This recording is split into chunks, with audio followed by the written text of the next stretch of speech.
আমার মেয়ে, আমার নাতি নাতনি সবাই আমার, কিন্তু আমি কারা? আমাকে তো কেউ নিতে চায় না। রাধে রাধে। আপনি বৃদ্ধ হয়ে যাবেন যখন, আপনি পটি করে পায়খানা করে বারান্দার এক কোণে পড়ে থাকুন, আপনার কাছে কেউ যাবে না, সবাই তো আপনার। ভালোবাসা সারা জীবন থাকে না গো মা। ভালোবাসা ততদিন থাকে যতদিন তোমার রূপ যৌবন আর তোমার টাকা থাকবে, ততদিনই ভালোবাসা থাকবে। রূপ যৌবন ফুরিয়ে যা, ভালোবাসার সঙ্গে বিদায় নেবে।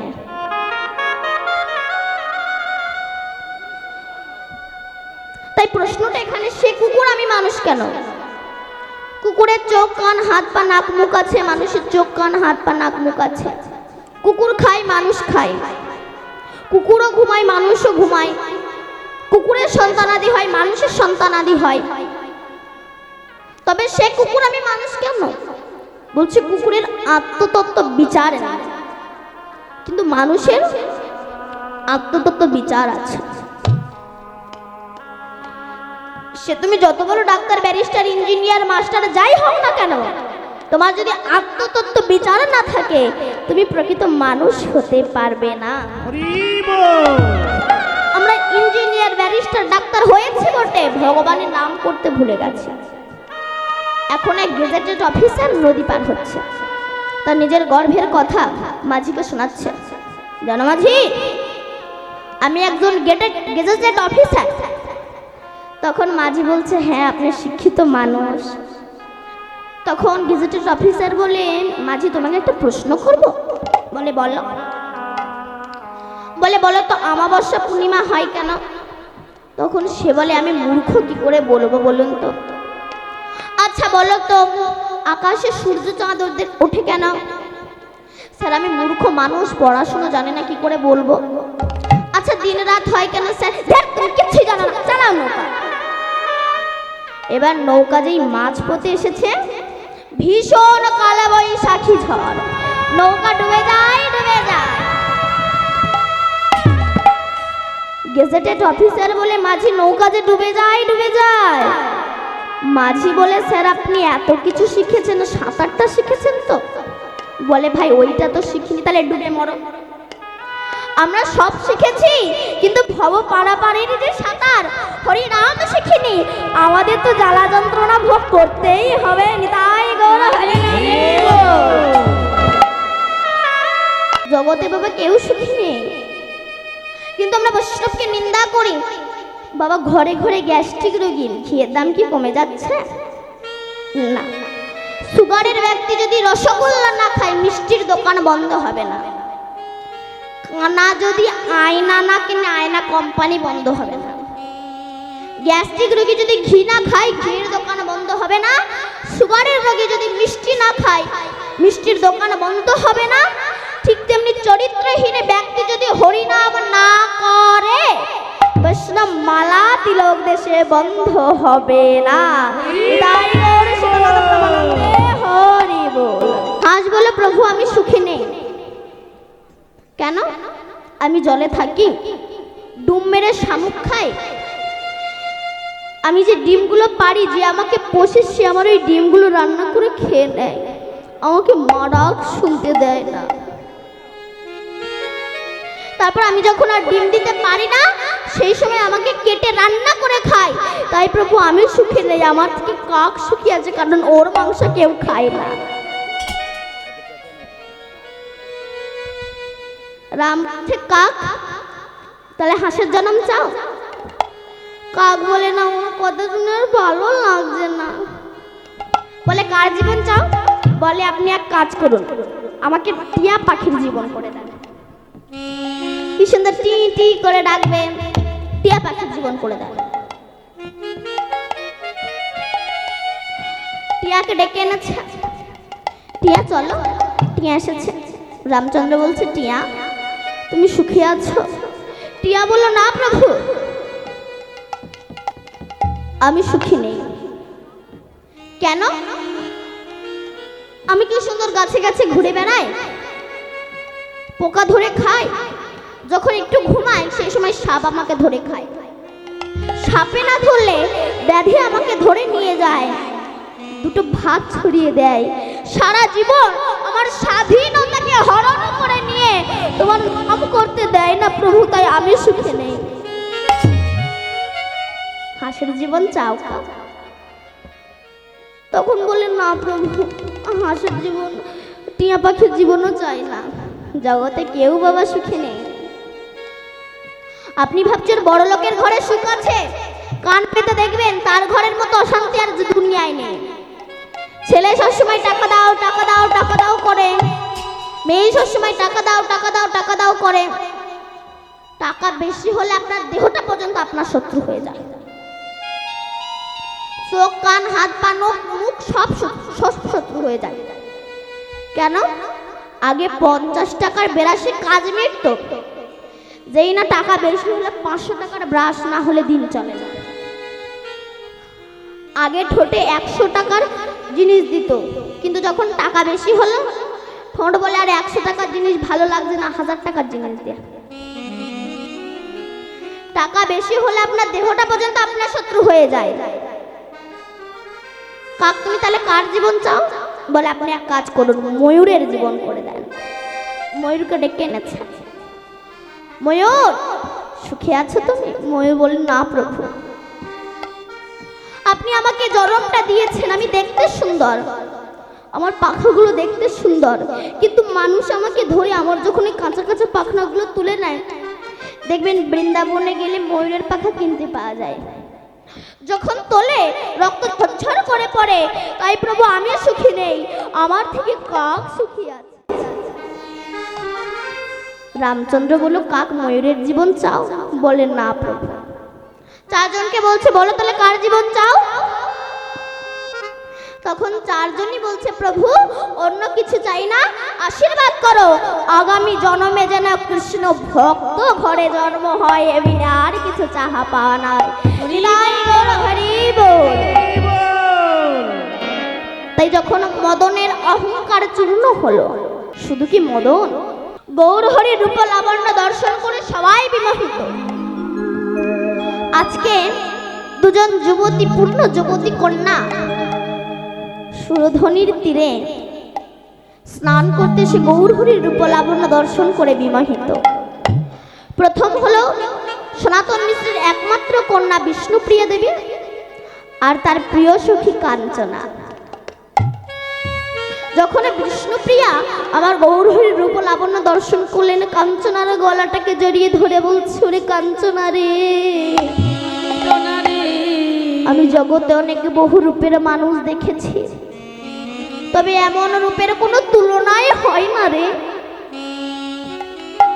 সত্যি তো বাবা, গৌরহরি যে রূপ মহাজন, এনারা বিচার করেছে, এই জন্য বলেন মহাজনস্য গতস্য পন্থা।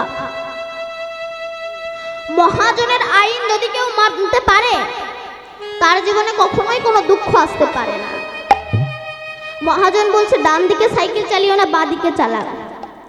আপনি বলছেন এটা কি আপনার রাস্তা, আমি আমার মতো সাইকেল চালাবো, আপনার কি যায় এসে যায়? তোমাকে অ্যাক্সিডেন্ট হয়ে মরতে হবে। যেন আমরা অহংকার করে বলি, অহংকারে মত্ত হইয়া নিতাই পদ পাশরিয়া অসত্যকে সত্য বলে পারি। জগতের সত্যের সম্মান কমে গেছে, অসত্যের সম্মান বেড়ে গেছে। একদিন রাস্তায় যেতে যেতে সত্য আর মিথ্যা দেখা হয়েছে। সত্য মিথ্যা সত্যকে বলল, সত্য রে তুই সত্য আমি মিথ্যা, আমাদের মধ্যে আকাশ পাতাল ডিফারেন্স। তা দুজনাদের যখন দেখা হয়েছে, চল একটু গল্প করি। প্রচন্ড গরমে দক্ষিণে বাতাস চলছে, একটু গিয়ে বসেছে,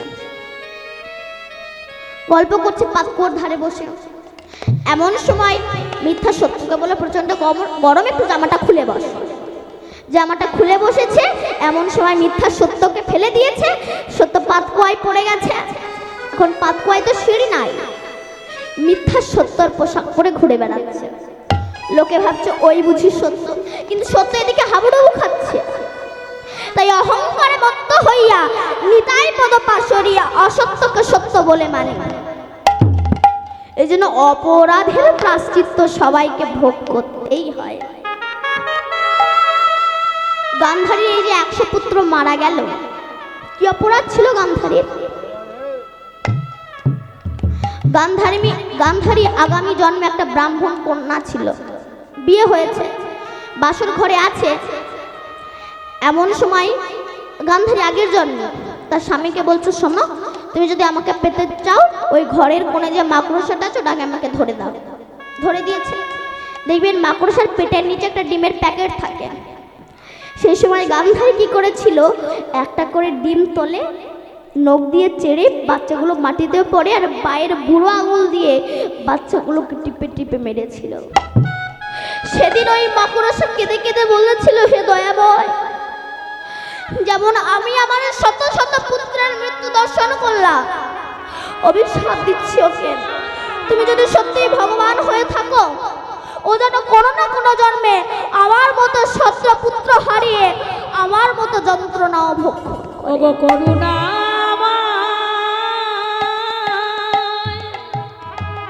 ওগো দয়াময়, ওগো করুণাময় গো, ওগো দয়াময়, তুমি দেখো দয়া। কিন্তু গান্ধারী যে 100 পুত্র, এটা তো গান্ধারীর পুত্র নয়, চুরির জিনিস চুরি হয়ে গিয়েছে। এক ঘোড়া চোর ঘোড়া চুরি করে বিক্রি করতে এসেছে। এখন এক খরিদ্দার বলছে, দাদা ঘোড়া বিক্রি হবে? বলে হ্যাঁ। বলে কত টাকা? বলে 10,000। বলে ওইটুকুনি ঘোড়া লিকে ছুটতে পারে না। বলে 10 দেবো না, 5 দেবো কোনি। বলে না, আমাকে 10,000 টাকাই দিতে হবে। এখন চোরের ওপরেরও জিনিস আছে। শেষে বলছে, দাদা ঘোড়া বিক্রি হবে? বলে হ্যাঁ। কত টাকা দাম? বলে 10,000। বলে ওইটুকুনি ঘোড়া ছুটতে পারে না, 10,000 টাকা? বাজে কথা বলে না, আগে ছুটেই দেখো। ও মনে মনে ভাবছে, ওটাই তো চাচ্ছি, ছোটাতে দিলে আর ফিরিয়ে আনবো না। বলে আমার এই দুখানা স্যান্ডেলে রেখে গেলাম, আমি একটু ঘোড়াটা ছুটিয়ে নিয়ে আসি। ও যে নিয়ে গেল আর ফিরে এলো না। শেষে সেই ঘোড়া তো দুটো স্যান্ডেল নিয়ে বাড়ি যাচ্ছে। প্রথম খরিদ্দার বলছে, দাদা ঘোড়া বিক্রি হয়েছে? বলে হ্যাঁ। বলে কত টাকায়? বলে যে দামে কেনা সেই দামেই বেচা হলো, মানে চুরির জিনিস চুরি হয়ে গেল। গান্ধারীর যে 100 পুত্র মারা গেল, তো গান্ধারীর পুত্র নয়। একদিন দুর্বাসা কুন্তির কাছে এসেছে, মারে আমি তোর গৃহে খাবো। কুন্তি বলল, ঠিক আছে বাবা। বলে আমি খাবো, কিন্তু 100 ভাগে রান্না দিয়ে আমি খাবো। বলে তাই দেবে। দুর্বাসা তিনি তো খেতে আসেনি, পরীক্ষা করতে এসেছে। বলে আমি 100 ভাগে তরকারি দিয়ে খাবো বটে, তবে 100 খানা স্বর্ণের পাত্রে আমাকে দিতে হবে। কুন্তি বলল, তাই দেব। কোথায় পাবে এত স্বর্ণ পাত্র? কুন্তি বলছে, কৃষ্ণ যার সহায় আছে তার কি কোনো অভাব আছে? কৃষ্ণ যার সহায় আছে তার কি কোনো অভাব আছে? আপনি স্নান করে আসুন, আমি দেব আপনাকে। এদিকে স্নান করতে গিয়েছে আর কুন্তি রন্ধন করেছে। কুন্তি শুয়ে পড়ে নিজের বুকের উপর গরম পরাবন্ন ঠেলে রেখে দিয়েছে, দাও দাও করে ধোয়া উঠছে। দুর্বাসা বলল, মারে তোর কষ্ট হচ্ছে না, ব্যথা লাগছে না? কুন্তি বলছে, বাবা গো, সে শিশুকাল থেকে তো দেহ মন প্রাণ যৌবন তো সব তার চরণে অর্পণ করেছে। দেহটা তো তার, ব্যথা লাগলে তো তার লাগবে, আমার তো কিচ্ছু হবে না। রাধে রাধে রাধে। দুর্বাসা বলল, মারে আমি দুর্বাসা সারা জীবন দুর্বাসনা নিয়ে বেসেছি হৃদয়ে ফুলের বাসা, আমার হৃদয়ে উঠল না কৃষ্ণ ভালোবাসা। তুই আমায় কৃপা কর, আমার হৃদয়ে যেন জাগে কৃষ্ণ ভালোবাসা। দুর্বাসা বলল, মা তুই স্নান করে আমি তোকে বর দেব। কুন্তি স্নান করতে এসেছে, এমন সময় গান্ধারী কুন্তির কণ্ঠস্বর নকল করে এসে বলছে, বাবা বর দিন। মস্তক হস্তার সমর্পণ করে বললেন, তুমি শতপুত্রের জননী হও। গান্ধারী বর নিয়ে চলে গেল। কিছুক্ষণ পরে কুন্তি এসে বলছে, বাবা বর দিন। বলে এক্ষুনি তো বর নিয়ে চলে গেলে। বলে কই না তো। ধ্যানে দেখলেন গান্ধারী বর চুরি করে নিয়ে গেছে। তখন দুর্বাসা বলল, মানে তুই এনে মন্ত্র ধর, তুই এই মন্ত্র জপ করবি, তোর একে একে 5টি সন্তান হবে, তোর হবে 3টি, মাদ্রির হবে 2টি। এই পঞ্চপুত্রের হাতে গান্ধারীর শতপুত্র নিধন হয়ে যাবে। তাই গান্ধারী যখন শতপুত্র মারা গেল, রাত 12টার সময় হাতে একটা মশাল জেলে 100 বিধবা বৌমাকে সঙ্গে নিয়ে কুরুক্ষেত্রের রাস্তা দিয়ে যাচ্ছে। যখনই কোনো মরা পুত্রের মুখ দেখে, কে বলে গান্ধারী বলে, ওরে দুর্যোধন, ওরে দুঃশাসন, একবার মা বলে ডাক না তোরা, একবার ডাক, একবার ডাক প্রভু, ডাক দুর্যোধন, ডাক আমায়। আস্তে আমায় ডাক। এমন সময় মাঠের প্রান্ত ভাগ থেকে একজনা হো হো করে হেসে উঠেছিল। কে সে? কৃষ্ণ। গান্ধারী বলেছিল, বলো কে তুমি করছো আমায় দুর্বল, দেখে আমার চোখের জল। বলল, আমি কৃষ্ণ। কৃষ্ণ, তুমি এত নিষ্ঠুর, আমার চোখের জল দেখে তুমি হাসছো। কৃষ্ণ বলল, পিসিমাই হাসিটা তো ফিক্স করা ছিল। কোন দিন? যেদিন তোমার ছেলেরা দ্রৌপদীর বিবস্ত্র করে, সেদিন দ্রৌপদী তোমার দরজায় গিয়ে বলেছিল, জেঠিমা তুমি আমায় রক্ষা করো। তুমি মুখের ওপর দরজা বন্ধ করে দিয়ে হো হো করে হেসেছিলে। তাই তুমি যে অপরাধ করেছিলে, দেখবেন ব্যাংকে যদি আপনি টাকা রাখেন, 10 বছর পরে সেই টাকাটা ডবল হয়, তখন আপনার মনে আনন্দ হয়। ঠিক তেমনি তুমি মনুষ্যকুলে জন্মগ্রহণ করে তুমি যদি কারোর মনে ব্যথা দিয়ে থাকো, সেই ব্যথা ডবল হয়ে তোমার জীবনে ফিরে আসবে। পিসমা গো, এই হাসি তো ফিক্স করা ছিল, ডবল হয়ে দেখা দিয়েছে, আমি হাসছি। গান্ধারী বলছে, বাবা গো, আমার তো সর্বস্ব চলে গেছে। যখন মানুষের সর্বস্ব চলে যায়, বলো তো আমার করণীয়টা কি হতে পারে? কৃষ্ণ বলল, পিসিমা তুমি এক কাজ করো, ভজনে চলে যাও। তখন ধৃতরাষ্ট্রকে সঙ্গে নিয়ে ভজনে প্রবেশ করলো। তারা খেত কি? যে দ্রৌপদীকে এত লাঞ্ছনা দিয়েছিল, সেই দ্রৌপদী রান্না করে দিত, যুধিষ্ঠির নিজে হাতে করে এনে দিত, আর সেই অন্ন দুজনা খেত। বিদুর বলেছিল না, দাদা তোমার লজ্জা করে না, শিয়াল কুকুরের মতো খাও? যাদেরকে এত কষ্ট দিলে, লাঞ্ছনা দিলে, সেই প্রতি রেঁধে দিচ্ছ, তুমি খাচ্ছ, তোমার লজ্জা করছে না? মনে খুব আঘাত লাগলো, মনে মনে ভাবছে আর খাবো না, আর আমি খাবো না। যুধিষ্ঠির অন্ন এনেছে জ্যাঠামশাই। কে? আমি যুধিষ্ঠির। কি হয়েছে বাবা? একটু শান্ত হন।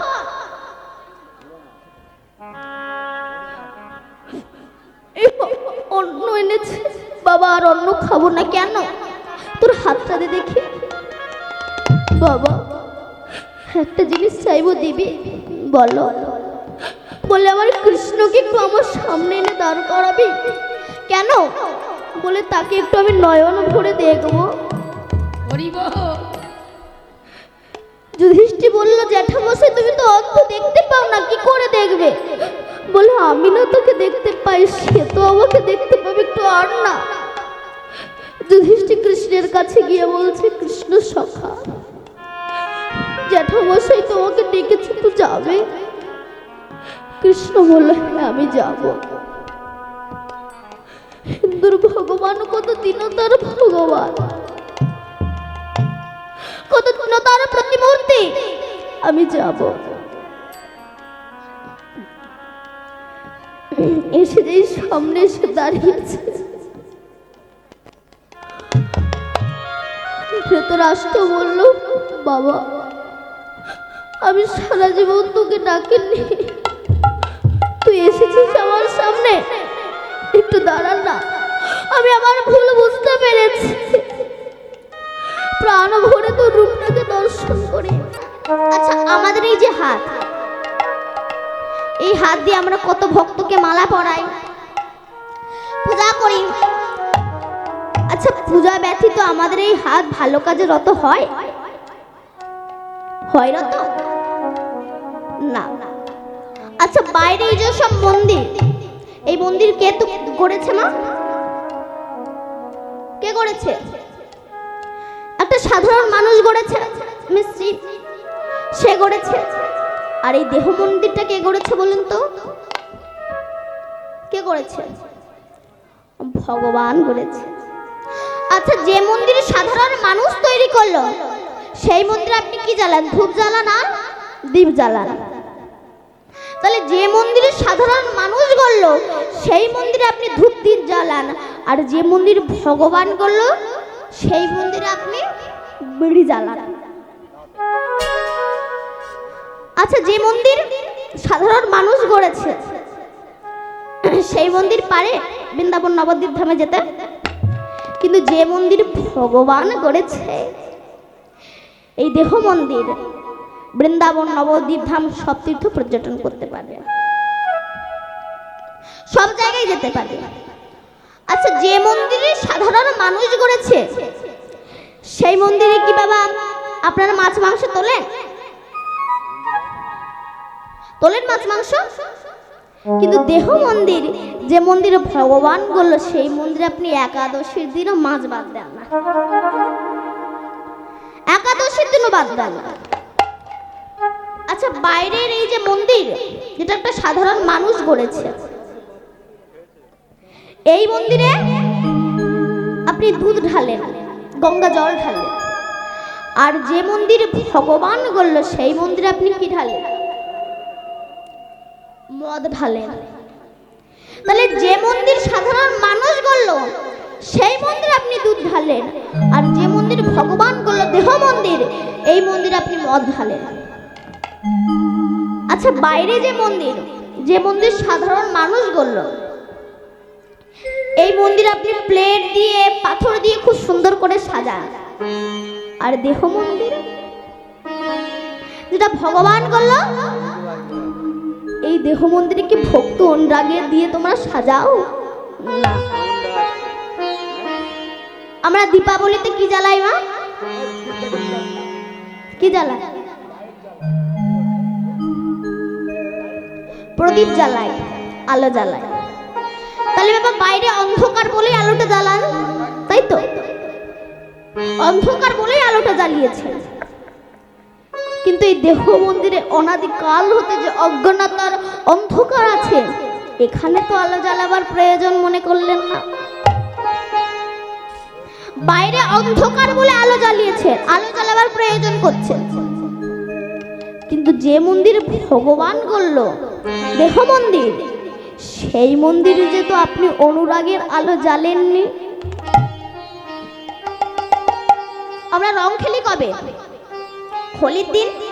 বলছে বাইরে আবির দিলাম, মনে কোন আবির দেব? বলছে ভক্তির রং লাগাও, অনুরাগের রং লাগাও, তবেই তোমরা গোবিন্দকে পাবে। তাই গৌর হরি বল। তাই সংসার হলো, স্ত্রী পুত্র সব হলো, শান্তি বাড়ল? বাড়ল শান্তি? বেড়েছে না, শাস্তি বাড়ল। কিন্তু আমরা সঙ্গেই সার করে বসেছি। এখন মায়াশঙ্কর গুরুদেবের কাছে দীক্ষা নিয়েছে। গুরুদেব বলল, মায়াশঙ্কর চলো যাই বৃন্দাবন থেকে ঘুরে আসি। তখন মায়া শঙ্কর বলছে, গুরুদেব আগে ছেলে পিলের বিয়েটা দিয়ে নি, তারপরে নাই বৃন্দাবনে যাব। আপনি নাই 5টা বছর পরে আসেন। 5টা বছর পরে এসেছে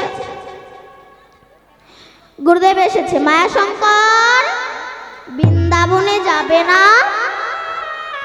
তখন মায়া শঙ্কর বলছে, গুরুদেব আগে নাতি নাতনির মুখগুলো দেখে নিন, তারপরে নাই বৃন্দাবনে যাব। আপনি নাই 4টে বছর পরে আসুন। গুরুদেব 4টে বছর পরে এসেছে। মায়া শঙ্কর বৃন্দাবনে যাবে না।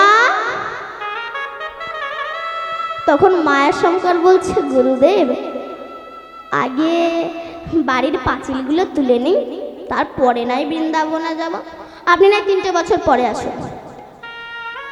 গুরুদেব 3টে বছর পরে এসেছে, সে দেখি না সে মায়া শঙ্কর মরে গেছে। তা মায়া শঙ্করের ছেলেদের কাছে জিজ্ঞাসা করছে, বাবা তোমার বাবা মরে যাওয়ার পরে কি নতুন কিছু দেখতে পাচ্ছ? বলে, হ্যাঁ গুরুদেব দেখতে পাচ্ছি।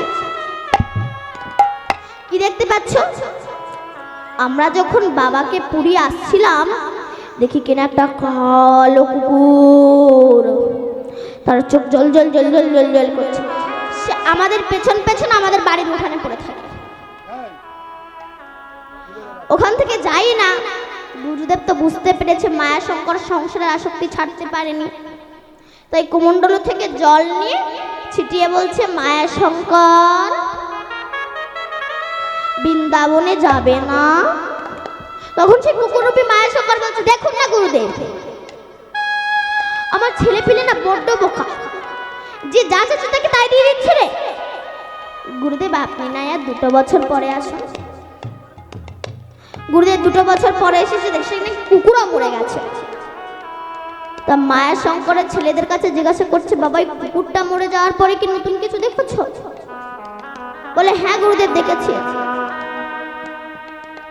কি দেখতে পাচ্ছ?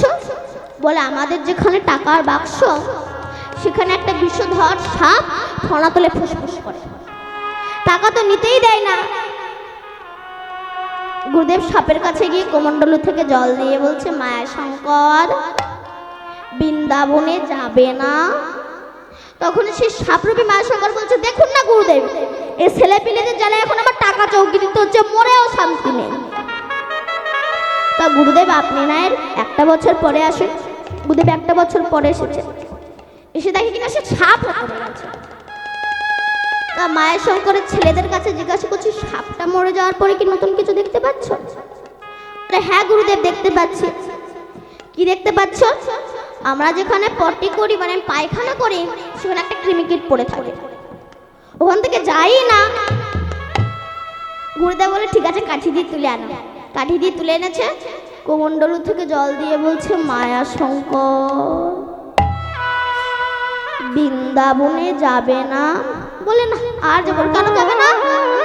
বলে, আমার ছেলে পিলে এত সুন্দর সুন্দর জিনিসকে এখানে দিয়ে যাচ্ছে, আর তার সঙ্গে সঙ্গে জলও দিয়ে যাচ্ছে, মানে টয়লেট। এত সুন্দর খাবার পেয়ে আমি আর এখান থেকে যাব। জগতে কিছু কিছু মানুষ আছে, এরা সারা জীবন তো হরি ভজন করবে না, শেষে গিয়ে বৌমার কাছে ঝাঁটালাটি খাবে, তবু এরা হরি ভজন করবে না। তাই বলছে, ভজিবি বলিয়া কহিয়া আই, ভুলিলি কি সুখ পাইয়া। আমরা সঙ্গে সার করে বসেছি, আর ভগবানকে অসার ভেবে বসেছি বলে এত দুঃখ। আর এই হরিনাম যে কি করতে পারে। দুম্মতট নদীর ধারে এক ব্রাহ্মণ বাস করতেন, এনার নাম হচ্ছে আত্মদেব।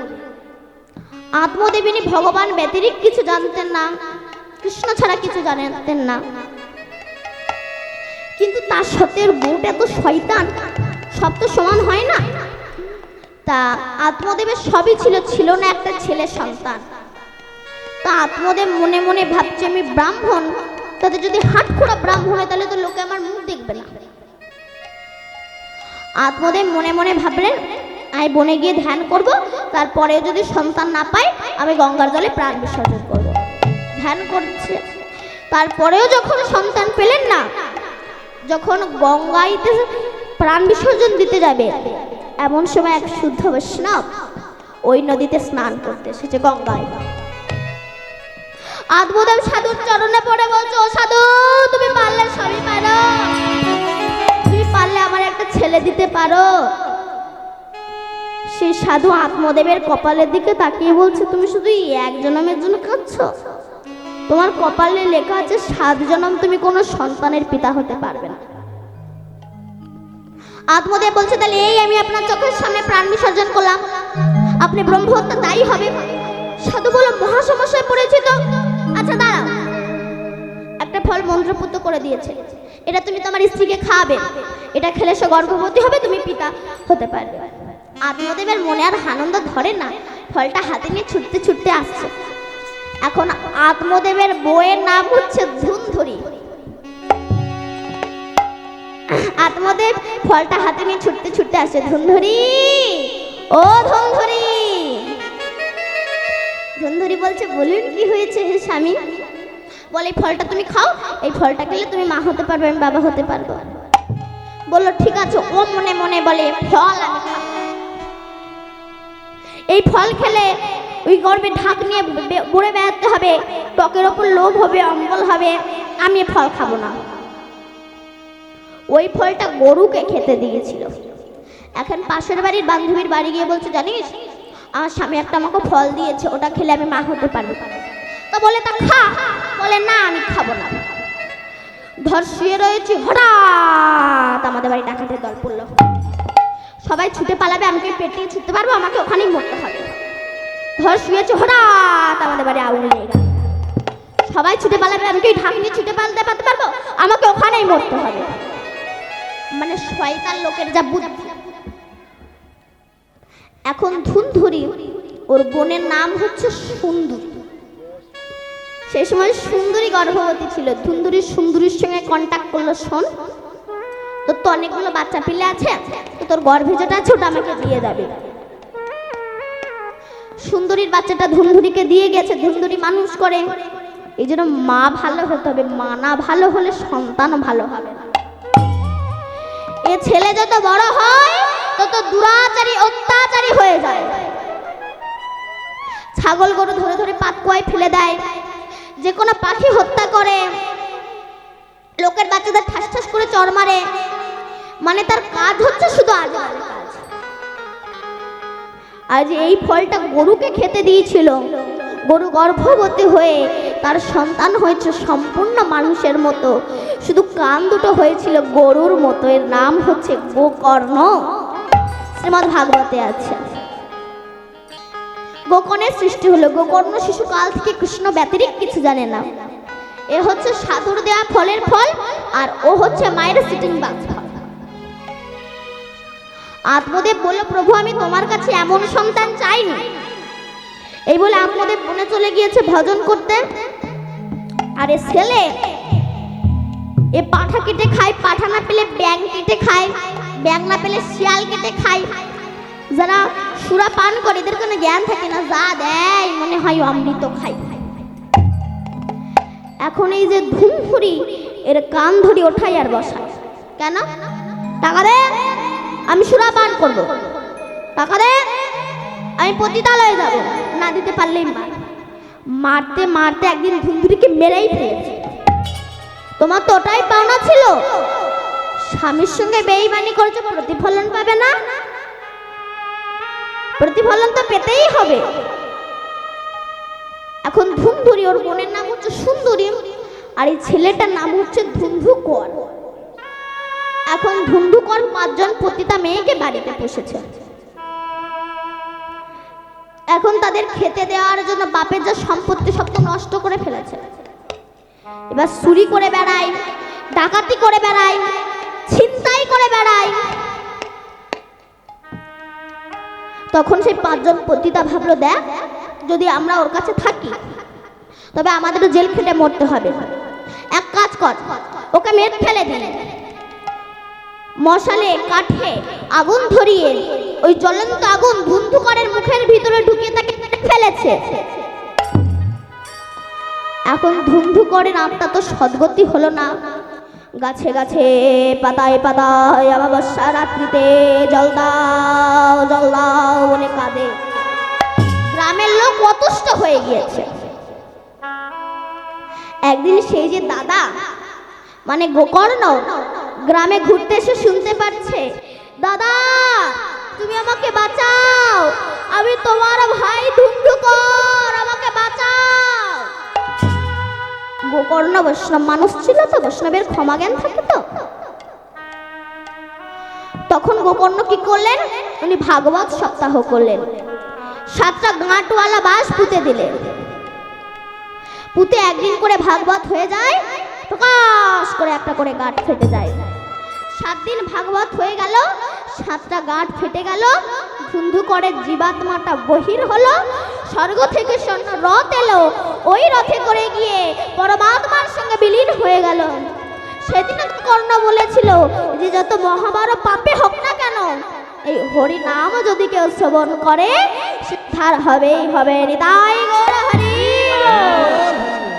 তাই কাঞ্চনারে জগতে অনেক মানুষ আমার গৌর হরির সঙ্গে রূপের তুলনা করতে গিয়ে তাদের সবাইকে পরাজয় স্বীকার করতে হয়েছে।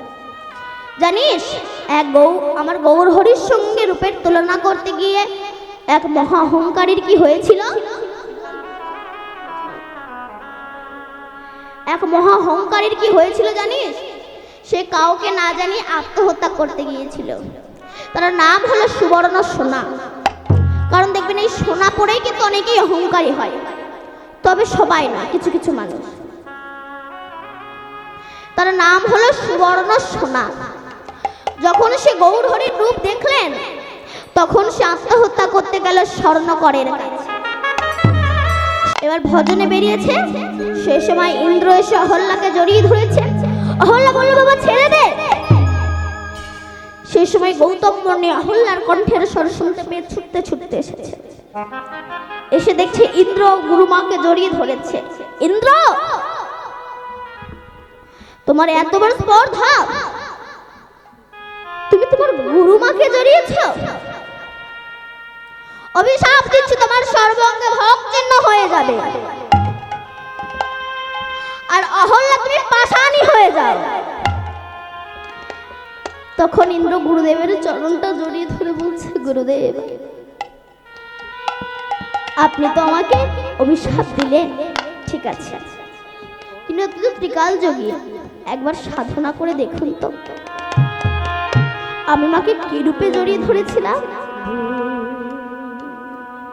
সাধনা করে দেখলেন বাৎসল্য প্রেমে সন্তান যেমন মায়ের কোলে উঠতে চায়, বাৎসল্য প্রেমে জড়িয়ে ধরেছিল। বলেছিল, বাবারে অভিশাপ দিয়েছিলাম, আশীর্বাদ করছি তোর সর্বাঙ্গে লোচন চিহ্ন হয়ে যাবে। তখন ইন্দ্র বলল, বাবা কেন বলো তো আমি এমন করলাম? কেন না, আমি যদি আপনার কাছে গিয়ে বলতাম যে আপনি আমাকে আশীর্বাদ করুন, আমার সর্বাঙ্গে যেন লোচন চিহ্ন হয়, আপনি আমাকে দিতেন না। তাই আমি গুরুমাকে জড়িয়ে ধরে আপনার কাছ থেকে সর্বাঙ্গে লোচন চিহ্ন করে নিলাম। আমি যেদিকে তাকাবো ক্ষিতি অবতেজ মরুদ্ভব, আমি যেদিকে তাকাবো আমি ভগবানের রূপ দর্শন করতে পারবো। হৃদয় গৌর হরি বল। তাই রাধারানী বলছে, সজনী রে, আমি আমার বধুর যে রূপ দর্শন করলাম, আমার মনে পড়ে রইল সেই যমুনার তীরে আমার বাড়ি গৃহ কর্ম করতে ইচ্ছা করছে না রে। আমি আমার বধুর রূপ দর্শন করলাম, আমি আমার বধুর রূপ দর্শন করে আমি বিমোহিত হয়ে গেছি রে, আমি বিমোহিত হয়ে গেছি। কাছে সখীরা বলছে, বল রাধে,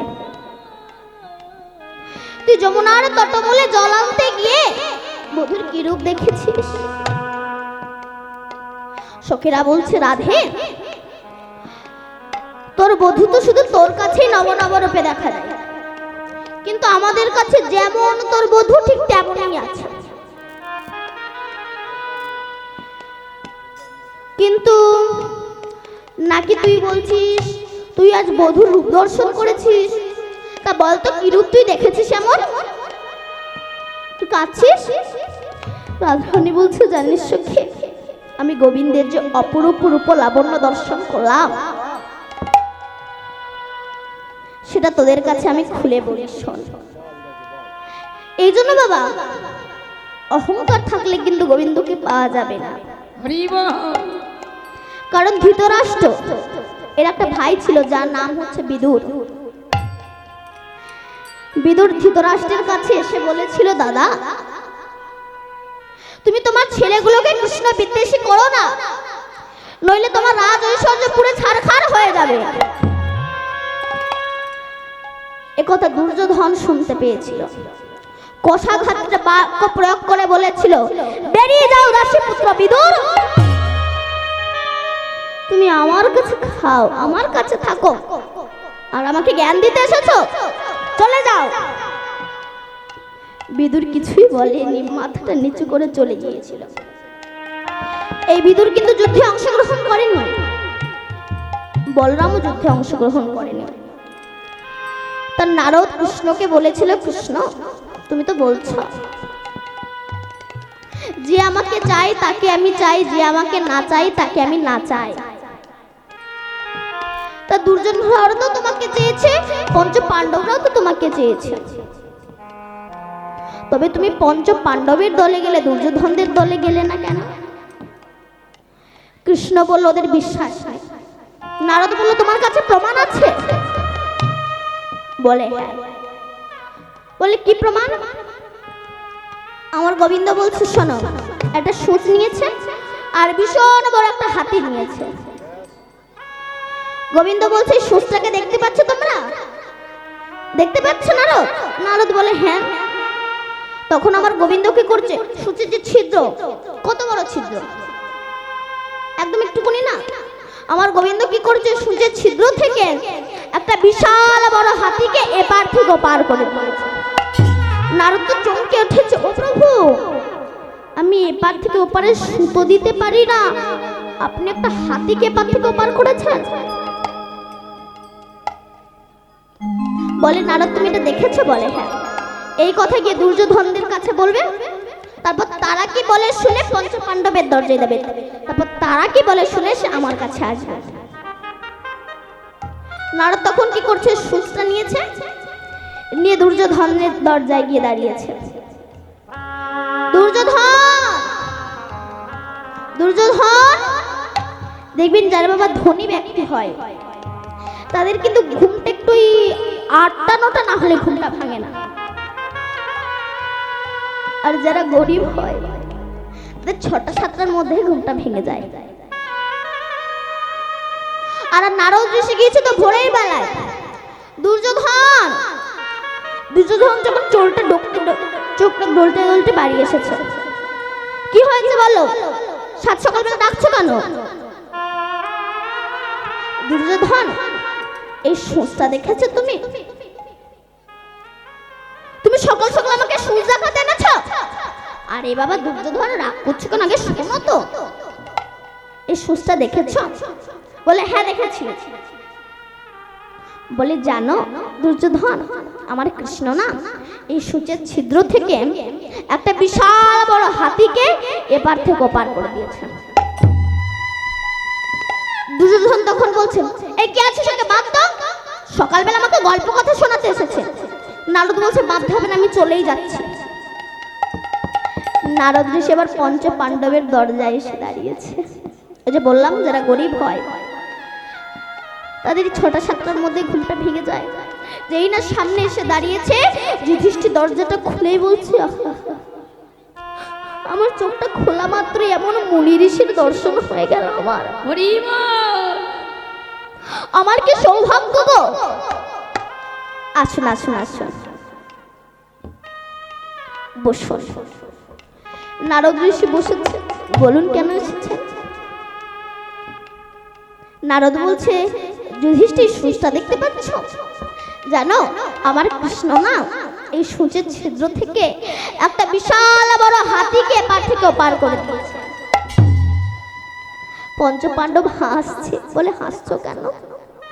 বলে শুধু এইটুকুনি কথা জানাতে এসেছো, ছিদ্র থেকে একটা হাতি এপার ওপার করেছে। আরে শুধু হাতি কেন, আমার গোবিন্দ যদি মনে করে এই বিশ্ব ব্রহ্মাণ্ডটাকে সূচের এপার থেকে ওপার করে দিতে পারে, তাই শুধু হাতি নয়, নিতাই গৌর সীতানাথ প্রেমানন্দে হরি বল। আবার গোবিন্দ অনেকবার দুর্যোধনকে বলেছিল, দুর্যোধন যুদ্ধ করো না, 5টা ভাইকে 5টা গ্রাম দাও। দুর্যোধন কি বলেছিল? বিনা যুদ্ধে সুচাগ্র মেদিনী না করিব দান। ভগবান বলেছিল তোমার ক্ষতি হবে। দুর্যোধন বলেছিল, দুঃশাসন আমার শত্রু কৃষ্ণ বেঁধে ফেলো। এবার যেই বাঁধবে, চতুর্দিকে আমার কৃষ্ণ ছড়িয়ে গিয়েছে। কটা কৃষ্ণকে বাঁধবে? যেদিকে তাকাই সেদিকেই কৃষ্ণ। কৃষ্ণ অট্ট হাসি দিয়ে বলেছিল, দুর্যোধন ভক্তি বিনা দড়িতে আমাকে বাঁধা যায় না। ভগবানকে তখনই বাঁধা যায় যখন তোমার ভক্তি থাকবে। দুর্যোধন বলেছিল, আমার ভুল হয়ে গেছে, তো আগামী কল্লপরাতে যে যুদ্ধ হবে, বলুন আপনি কার পক্ষে যাবেন? ভগবান বললেন, আমি আমার পক্ষে ঘুমিয়ে থাকবো, আর আমার পক্ষে আগে যে যাবে, আমি ঘুমচোখ খুলে যার বদন আগে দর্শন করব, আমি তার পক্ষে হয়ে যুদ্ধ করব। ভগবান নিজের পক্ষে গিয়ে ঘুমিয়ে আছে। বাবা দুর্যোধনের একটুও ঘুম ভাঙছে না, ঘুম হচ্ছে না। কেন? একটু সকাল হবে, আমি আগে আগে কৃষ্ণের দরজায় চলে যাব। এ বলে যে ভোর হয়েছে, এখনো কিন্তু পুরোপুরি সকাল হয়নি, অন্ধকার আছে। কৃষ্ণের দরজায় গিয়েছে, খুঁজছে। কি বলুন তো, বসবে কোথায়? দেখবেন যারা ধনী ব্যক্তি হয়, তারা আপনাদের মতো ভক্তর মতো ছেড়ে তিরপলে বসতে চায় না। আর আমার গোবিন্দ কি করেছে? মাথার ধারে রাজ সিংহাসনে রেখে দিয়েছে, আর পায়ের ধারে একটা আসন পেতে রেখে দিয়েছে। দুর্যোধন গিয়ে সেই সিংহাসনে বসেছে। দেখবেন যারা ধনী ব্যক্তি হয়, তারা একটা পার ওপর আর একটা পা তুলে দিয়ে নাড়ায় না। দুর্যোধনে একটা পার ওপর আর একটা পা তুলে দিয়ে নাড়াচ্ছে।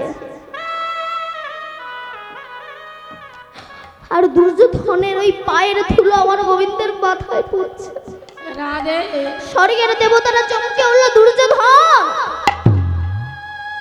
তোমার মতো মহা পাপীর চরণের ধুলো আমার কৃষ্ণের মাথায় পড়ছে,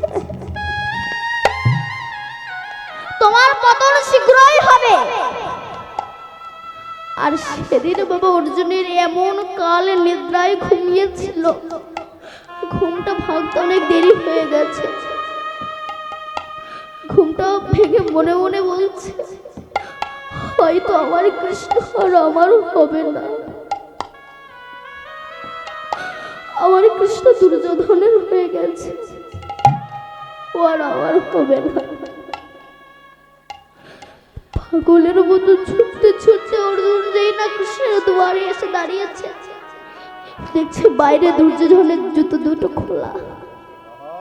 আমার কৃষ্ণ আর আমার হবে না, দুর্যোধনের হয়ে গেছে, ও আর আমার হবে না। দরজাটা খুলেছে। অহংকারী দুর্যোধন অর্জুনকে দেখে মুচকি মুচকি হাসছে। আর আমার অর্জুন গিয়ে গোবিন্দের চরণে বসে কাঁদছে, গোবিন্দ আমি এসেছি হে প্রভু তোমারই চরণে, শরণ লইব বলে দয়া, শরণ লইব বলে আমি এসেছি যে প্রভু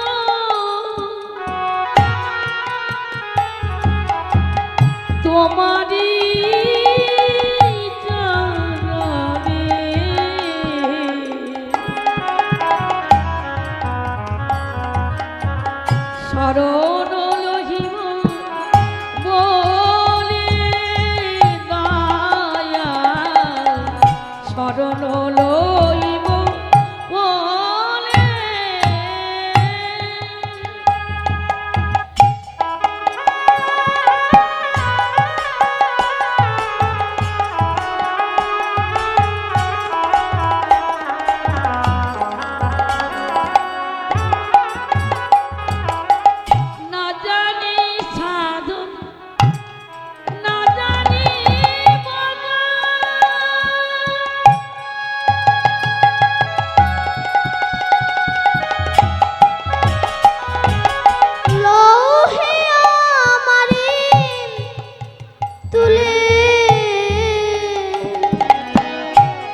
পাচ্ছে, এমন সময় আমার গোবিন্দ ঘুম চোখটা খুলে কার দিকে তাকাবে? মাথার দিকে না পায়ের দিকে? পায়ের দিকে তাকাবে। আর পায়ের দিকে বসেছিল কে? অর্জুন। আমার গোবিন্দ ঘুম চোখটা খুলেই দেখলো অর্জুন বসে আছে, অর্জুনকে বুকে জড়িয়ে ধরেছে। অহংকারী দুর্যোধন বলে, কৃষ্ণ আমি তোর ঘরে আগে এসেছি আর তুই ঘুম চোখ খুলে আগে অর্জুনকে বুকে জড়িয়ে ধরলি কেন? দুর্যোধন, আমি তো বলেছিলাম আমি ঘুম চোখ খুলে জাগে আকে দর্শন করব, তার পক্ষ হয়েই আমি যুদ্ধ করব। আমি তো বলিনি আমার গৃহে আগে, আমার ঘরে যে আগে আসবে আমি তার পক্ষ হয়ে যুদ্ধ করব। আমি তো ঘুমাচ্ছিলাম, আমি কি করে বুঝবো? আমি বলেছিলাম যে আমি ঘুম চোখটা খুলে যার বদন আগে দর্শন করব আমি তার হয়েই যুদ্ধ করব। তাই গৌর হরি। তাই আজ রাধারানী সখীদেরকে বলছে, ওরে সখী জানিস আমার গোবিন্দর রূপ কি দর্শন করলাম আমি? বেঁধেছে বিনোদ চূড়া নবগুঞ্জা দিয়া, বিনোদ চূড়া নবগুঞ্জ দিয়া, বেঁধেছে বিনোদ চূড়া নবগুঞ্জা দিয়া, বেঁধেছে বিনোদ চূড়া নবগুঞ্জ দিয়া, তার উপরে ময়ূর পাখা বামে হেলাইয়া, উপরে ময়ূরের পাখা বামে হেলাইয়া, তার উপরে ময়ূর পাখা বামে হেলাইয়া, উপরে ময়ূরের পাখা বামে হেলাইয়া। এই গোবিন্দের যে চূড়া, একদিন আমার গোবিন্দের চূড়া আর নূপুরের দ্বন্দ্ব হয়েছিল। আমার গোবিন্দ যখন চূড়া আর নূপুর খুলে রেখে দিয়েছিল এক পাশে, তখন চূড়া বলল, নূপুর তোর সঙ্গে কি আমার তুলনা হয়? কারণ আমি গোবিন্দের মাথায় থাকি আর তুই থাকিস পায়ে, তোর গায়ে কত ধুলো। আর দেখ আমি মণিমুক্তই ঝলমল করছি আর তুই গোবিন্দের পায়ে আছিস, সরে যা, তোর সঙ্গে আমার তুলনা হয় না। তখন নূপুর বলছে, চূড়া তুই ঠিকই বলেছিস, আমি গোবিন্দের চরণে থাকি, আমার সর্বাঙ্গ ধুলা। কিন্তু বলতো চূড়া, কেউ কি গোবিন্দের মাথা পাবার আশা করে? সবাই চরণ পাবার আশা করে। বৃন্দাবনের বৃক্ষ থেকে শুরু করে সমস্ত রমণী সবাই গোবিন্দের চরণ লাগি সেবা করে। কেউ কি মাথা পাবার আশা করে? তখন চূড়া চৈতন্য হলো, ওরে নূপুর আমি বুঝতে পারিনি, তাই তোকে অনেক বাজে কথা বলেছি রে, তোর মনে অনেক কষ্ট দিয়ে কথা বলেছি, তুই বড়, তো বল আমি কি করলে আমি গোবিন্দের চরণ পাবো? তখন নূপুর বলছে, চূড়া রে তুই একদিন আমার থেকেও চূড়ান্ত হবে। কোন দিন জানিস? যেদিন রাধারানী মান করবে,